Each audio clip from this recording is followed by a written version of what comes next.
Vous voulez regarder les meilleurs matchs de Ligue 1 et maximiser vos chances sur vos paris? Nous avons créé l'outil La Croustillante. Nous allons vous la présenter dans cette vidéo. Pour la journée 34, nous allons tout d'abord voir le retour sur la journée 33. Excusez-moi hein, pour en tout cas le micro dans un premier temps. On a donc le retour sur la journée 33 avec les deux matchs qui ont été sélectionnés, 1-1 de la part du Stade Rennais et RC Lens et 3-1 pour Toulouse FC Paris Saint-Germain. C'est des choses qui arrivent assez souvent en fait au final, notamment que le non favori qui gagne et les matchs nuls, hein. Donc c'est vrai que c'est intéressant d'avoir cette information-là. On voit le suivi notamment de l'intérêt de la croustillante avec le point qui signifie en fait que le nombre de matchs sélectionnés et l'intérêt est le même. Donc on voit aussi sur deux journées, la journée 27 et la journée 30, que tout simplement il y a un désintérêt, en tout cas sur un point de la croustillante. Mais sinon, ben, on voit que quand même l'outil est plutôt intéressant. Donc sur le tableau, les enjeux ils sont assez clairs, hein. Aujourd'hui, FC Lorient et Clermont Foot 63 ne sont plus dans la course. FC Nantes est assuré du maintien. Il reste évidemment GC Nice, Stade Bressois, LOSC qui sont dans la course aussi, ce que pourrait faire l'Olympique Lyonnais. Voilà, ça fait baisser entre guillemets les notes d'intensité ou en tout cas les notes émotionnelles des clubs avec ces enjeux hein, qui ne sont plus.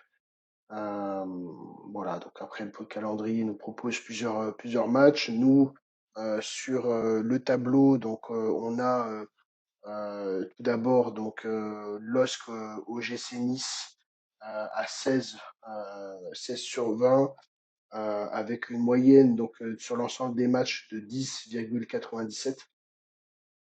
Et puis on a tout simplement euh, Toulouse FC et Stade Bressois 29 à 12,3. Donc pour le LOSC et le GC Nice, ben, on voit que les gros points forts, on va dire, c'est tout simplement le niveau de l'équipe et le classement. Sur la dynamique, on va pouvoir regarder le LOSC est aujourd'hui à 3 victoires, deux défaites, et tout simplement l'OGC Nice, donc elle est plutôt sur une bonne dynamique avec 3 victoires, un nul avec un match de retard. Ensuite, sur le match qui a été sélectionné, le deuxième match, on a le Toulouse FC et le Stade Bressois 29, donc sur la sélection du chef. On est sur le classement qui est remonté évidemment par Brest, mais aussi le bon positionnement de Toulouse à 2,4. La moyenne est toujours de 2. Et puis on a l'équipe et la dynamique hein, qui est plutôt bonne, 1,8 et 1,8. Un petit peu en dessous de la moyenne générale hein, sur le niveau de l'équipe, hein, qui est à 91. Et sur la dynamique, on est sur largement au-dessus qu'évidemment l'ensemble des matchs. Le Stade Bressois, donc il a 2 nuls, 2 défaites, une victoire, donc une assez mauvaise dynamique. Par contre, Toulouse, on est sur 3 victoires, un, un nul, une défaite, en position de 10e, donc ils sont plutôt bien positionnés, donc ça va promettre d'être un match assez évidemment intéressant. Voilà, donc on a aujourd'hui tous ces éléments-là. Nice qui est en résumé euh, l'OGC Nice, LOSC Lille avec une moyenne de 16 sur 20, nettement au-dessus de la moyenne globale 10,97, avec les éléments de classement qui sont évidemment assez au-dessus de la moyenne générale. Tout simplement sur la partie qui est montrée ici, sur tout ce qui est la partie des graphiques. On a à la fois donc un classement assez proche qui donne une intensité de match à 3 de Nice et du LOSC avec une position de cinquième et troisième, un vrai danger et puis une grosse partie sur enfin des éléments extrêmement intéressants sur des équipes assez proches hein, du point de vue du graphique en étoile bien au-dessus de la moyenne générale, mais une dynamique forte de la part de Nice, un entraîneur beaucoup plus faible évidemment, mais elles sont vraiment très très proches, donc ça c'est plutôt intéressant.